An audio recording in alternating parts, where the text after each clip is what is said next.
The Joe Rogan Experience. Like so many things in life we figure out so late, if ever.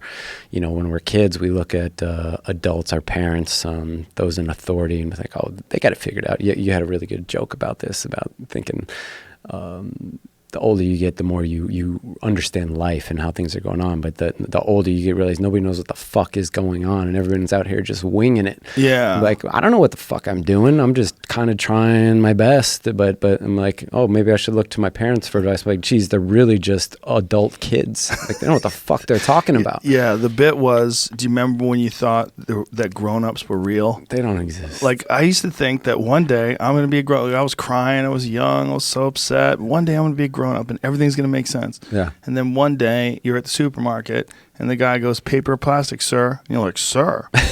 I'm a sir? Am I a grown-up? Fuck, this is it? And then you realize no one knows any more than you about what this is all about. Yeah. You might have more data in your head. You might have more experience. You might be a brain surgeon. You might know how to build rockets. You might be smarter than me. Yeah. But you don't have any fucking idea what this is. Yeah. No one does. You cannot. No. You can, but everything is there. I like to think there are really no facts. Everything is a theory, because we could all be asleep in a dream right now or hooked up to a machine. Like, nobody knows that for sure. So how can you possibly say anything is factual? You can say things are factual with the information that's in front of you, but that information might be bullshit. And 10 years from now, we might have a completely different perspective on things that we're doing now that we think are right, and like, this is the way life is, this is the way the world is.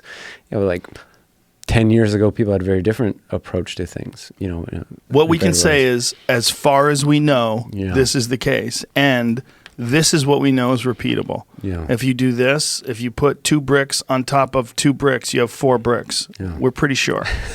But maybe not. But we might be in a dream. Yeah, like we could all be wrong, and that's why I think it's, so stupid to judge other people's beliefs. Be like, oh, your way is the right way. You got it figured out, and everybody else is crazy, but you think it. I'm like, don't you think that they think the exact same thing you do? Well, there's a problem today, and there's a lot of people out there giving advice, and this is what's interesting.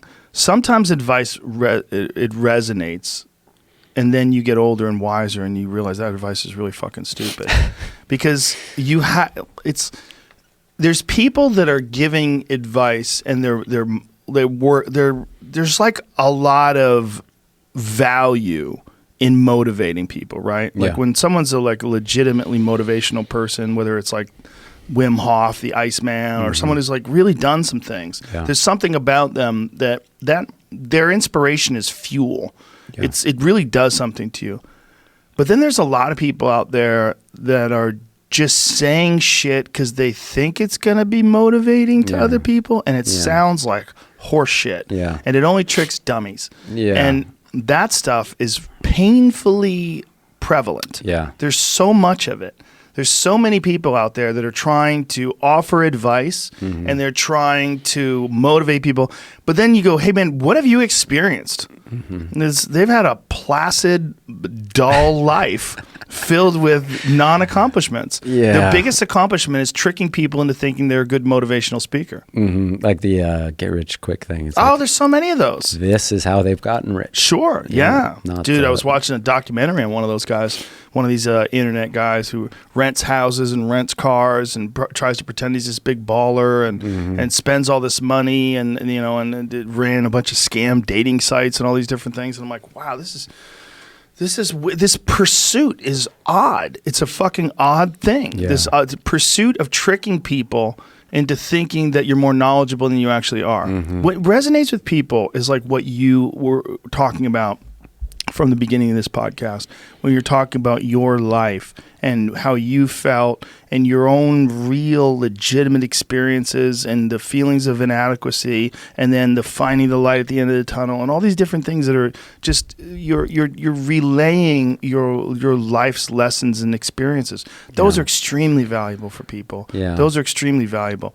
But because people know they're extremely valuable, there's a lot of bullshitters out there that are trying to concoct these things and trick you and like, this is how I got this mansion. You can get this mansion too. You can make this, I'm going to show you here on a whiteboard. This is what you can do. Yeah. And like, they're just horseshitting. Yeah. But there's money in that. And Yeah. so there's a lot of them. There's like, they pop up all the time. I get emails from them. I get fucking Instagram messages. I see them like, hey, I want to come on your show and motivate people. I'm really about motivating people. Yeah. Like, bro, you're 22. The fuck are you motivating? You ain't motivating shit.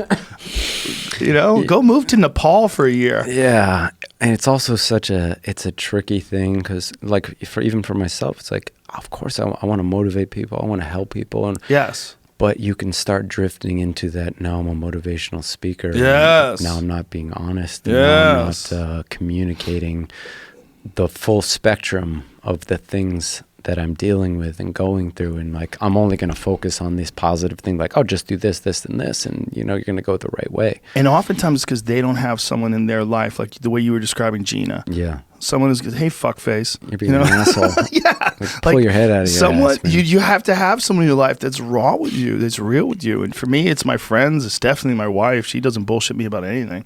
Yeah. Those people are giant in your life. You gotta have people that check you. Yes. They You have to can't- know you too. They have to know you. You can't hide anything from them. We have a lot of us tend to have these. What would the word be?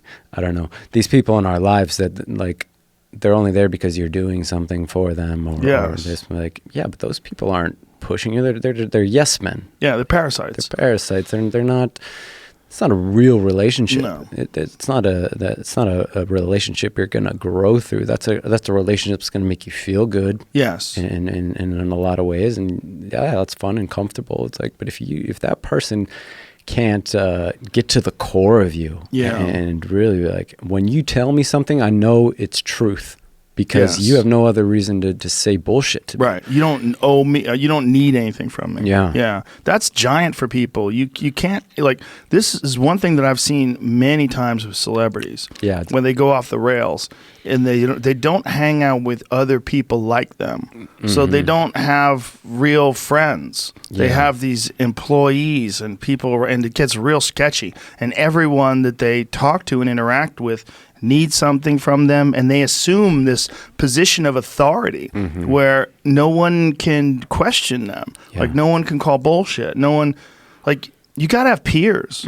It's very important. And if you don't have the respect and the friendship of your peers, like, man, you're adrift. Yeah. You're not tethered. You're out there in orbit, just fucking floating around. You're another dimension, and Not good. And it's easy to get there too. Very easy. Very Yeah. much easier. Especially than for successful people. People Yeah. start kissing your ass. Yeah, I'm like, oh, this is nice. I don't need to deal with this bullshit. I'm gonna have these people around me that make me feel good and say yes to me and bring me all the things that I want and give me no stress. When I meet people like that, I go, you should do jujitsu. Yeah. Go get choked. Because Well, I mean, that's they'll tell you the such truth. an important thing. Anything physical Yeah. like that Yeah. is extremely, I think, vital for everyone. I mean, particularly kids coming up. You Yeah. know, putting kids into athletics and martial Fuck arts and yeah. things like. And if you don't like martial arts, look, you can't fake a marathon. That Yeah. 26.2 needs to be run. Yeah. You need to go left foot, right foot till you hit the fucking finish line, period, end of discussion. Yeah. If you don't do that, you don't get there, you can't fake it. But you can fake a lot of shit. Yeah. There's a lot of shit you could fake, but moving your body, you can't really fake that. Yeah. You got to do it. Yeah. A 90-minute yoga class is 90 fucking minutes. It's hot as shit, and you're in there sweating your balls off, and you got to get to the end. Yeah. You got to get to the end, and it's a small thing. That's a small thing. Yeah. Life is a big thing, but these small things that you can do, they'll help you understand what's necessary to get through the big things. Yeah. And it's all macro and micro. It's all connected in some strange way. Yeah. Yeah.